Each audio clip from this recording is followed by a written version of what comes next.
Hello and welcome to another Transformers review. Today I'm going to be looking at Encore Soundwave. Before I get on to Soundwave, I'm going to go straight into Laserbeak first. And to eject Laserbeak, who is in the cassette deck, press this button up here, and boom, the door opens. Close that, put that to one side. Now here we have Laserbeak, who is a standard micro cassette tape. So it's not bad. It's kind of like any other cassette tape from the 1980s. It's really enjoyable. It's actually a really enjoyable figure though. He's got a rubber symbol down here which should work. There you go, I think it's working. You can't really make that out though.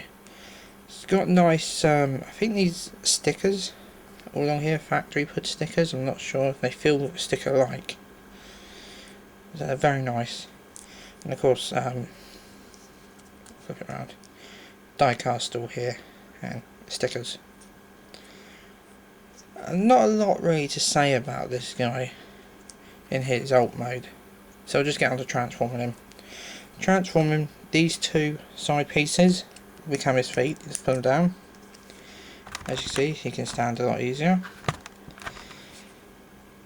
They just pull out his wings, just push him back, and then slide his head forward. About there. And so let me lower the camera a little. Yeah, that's about as low as I can go. There we go. Sorry about that. Now here's Laserbeak in his robot mode. He is a condor. This is how he would appear without his weapons, but this is not how he appeared within the cartoon. He does come with two ruby crystal powered laser cannons. Can't help but wondering if that's the same ruby crystal that powers these from the second episode of More Than Meets the Eye, in the ruby crystal mines. Now it does have some moulding flaws that you can actually pick out right here, and there is one about the same general area on here, and there's another problem with this set, as you'll see in a minute. Now to put these on, there's a peg there and a hole just here. Push it in, that's all there is to it. Same to this side, and there we have Laserbeak. Now he looks a lot better with the cannons on, in my opinion, but they do have a problem. This one's nice and tight, but this one, just flip this upside down. Okay, it's actually staying on. There you go. It's very loose, but I'm going to try and fix it by putting some glue around there or some varnish or something, just to make it a little bit more thicker. I do have some problems with his head. See if I can get a good zoom.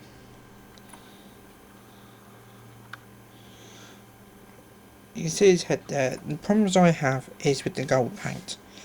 It seems very light and very small. There is some nice moulding on the head though, which does go with it, like the moulded mouth and the side pieces.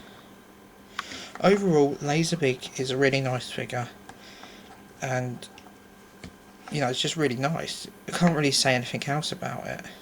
So I'm just going to put him to the side for a minute, and now we're going to get on to raise the camera a little. Sorry about the bad video. Now we're going to get on to Soundwave. Now this one does have some mould problems, as I've noticed.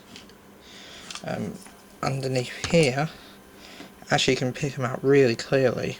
As you can see, some damaging, and this was fresh out of the box.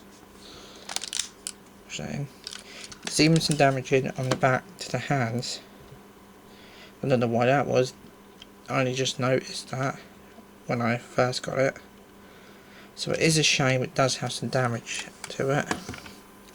Whether that was because of the moulding issues or anything, or because it was, made wrong or something, I don't know. It could have just been a simple factory mistake. Now in this mode, just turn the page. He is a standard micro cassette recorder, modelled after an early 1980s Sony Walkman. That's what it says in my Transformers Bible. Yeah, so it's a really nice figure, nice transformer. It's got nice embossed buttons, unlike the original which were flat. The eject piece, or the thing that holds the door, basically, is actually on the outside rather than the inside on this one, which means it makes it easier for the tapes to go in, and you can actually fit some of the ones that came out much later in the line. He has an on and off switch around here,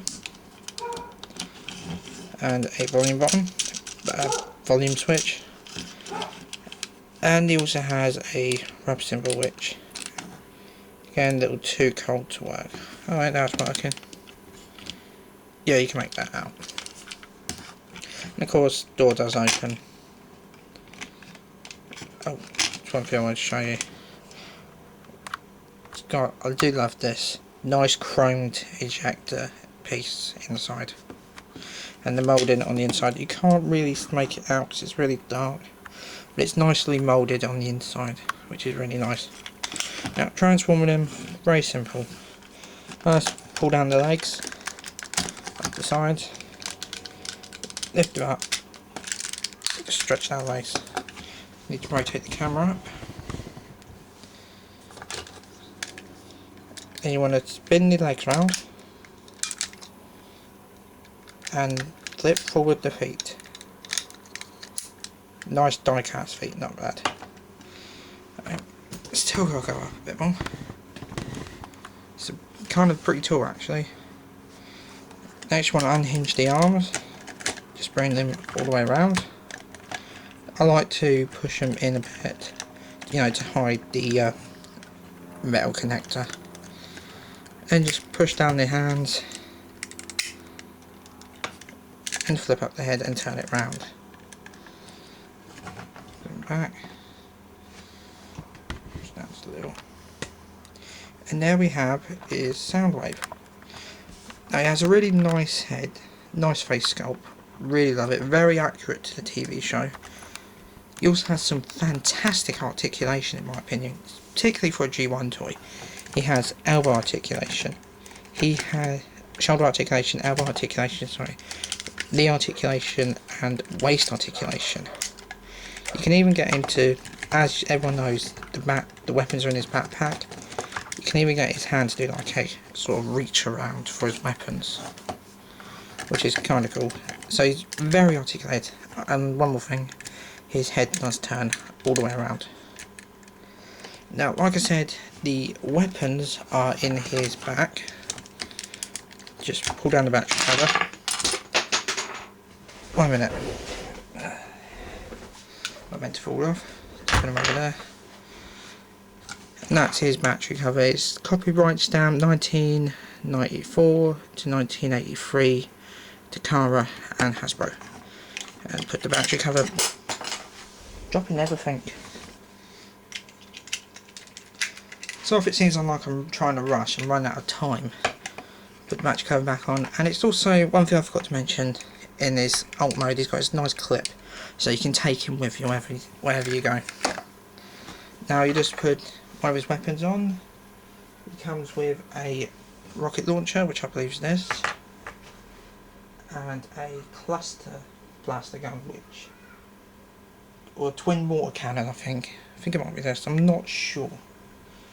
Now you put I think that's the mortar cannon up there. I think this is the rocket launcher. There, the mortar cannon goes on his shoulder. Separate rocket launcher. Put the nice chrome missile in. Rapidly run out of time. Just put that in his hand. And there is Soundwave. See if I can balance him. And there is Laserbeak. That's my review done. I hope you liked it. Sorry if it seemed a little rushed at the end. Hopefully I'll be able to get it down a lot more within 10 minutes. See ya.